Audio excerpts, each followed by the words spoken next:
अस्सलाम वालेकुम and a very warm welcome. Eid मुबारक मेरी और मेरी पूरी टीम की तरफ से। आप देख रहे हैं हमारा ईद उल अज़हा स्पेशल और यकीनन हर ईद की तरह ये ईद भी हमारे लिए बहुत स्पेशल है। वैसे तो जो हमारा तरीक़ेकार होता था, आम तौर पे ईद जिस तरह गुजरती थी, जो चहल पहल, जो रौनक होती थी, उसमें काफ़ी कमी आई है। लेकिन फिर भी कुछ एहसास पिछली ईदों का, गुज़िश्ता बरसों का इस दफ़ा हमें दोबारा मिला है, जब सूरत हाल कदरे बेहतर हुई, नंबर्स नीचे गए। लेकिन फिर भी मुझे लगता है कि हमें एहतियात का दामन इतनी जल्दी नहीं छोड़ना चाहिए। यकीनन हम में से कई लोग वैक्सीनेटेड हैं और इस वक्त जैसे NCOC ने थोड़ी सी जो हमारी एहतियाती तदाबीर थी, SOPs थी, उसमें से सख्ती को कम किया है।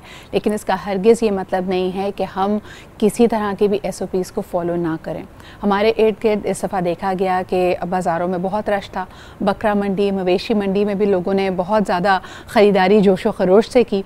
लेकिन क्या हमने मास्क पहने, समाजी दूरी का एहसास रखा, इसमें कहीं ना कहीं हमें बहुत कमी नज़र आई।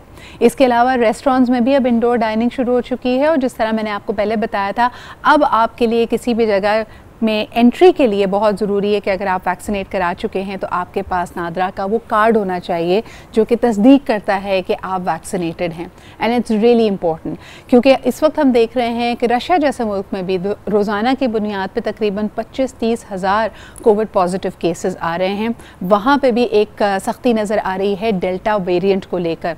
अल्लाह का लाख लाख शुक्र है उस व्यंजन से यहाँ पर नहीं आया है। लेकिन अगर हमने अपने जो तरीक़ेकार हैं उनको ना बदला तो खुदा न खासा हम इस मुसीबत को, इस मुश्किल को ख़ुद दावत दे रहे होंगे।